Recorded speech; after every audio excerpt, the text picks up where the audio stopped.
Hi, it's Dr. Ronald Lett. I would like to have a demonstration on log rolling a patient.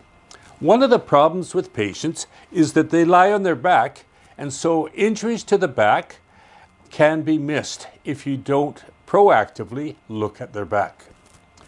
There's risk when you do this because they may have a spinal fracture, and you do not want to cause them to have a spinal cord damage as a result of looking at them.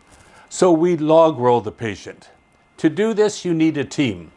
You need someone in charge at the head and at least 2 people to log roll the patient.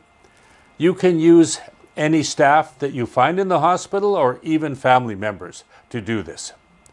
So we have a team in place.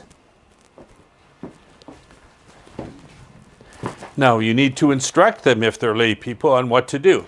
Can you put your arms across the patient and put one down a little bit farther? Now can you put your arms across the patient and you cross over here so that we have good control? The person at the head of the bed should be a health professional, and they are in charge of managing the others. Roll on 3. 1, 2, 3. So when the patient is rolled, then I can come and examine the back, make sure there's no lacerations, make sure the spine is uninjured right down to the pelvis.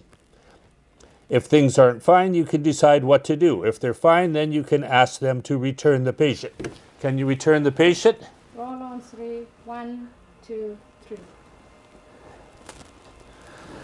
So we have now examined the back of this patient, shown that there is no injury, and we've done it safely.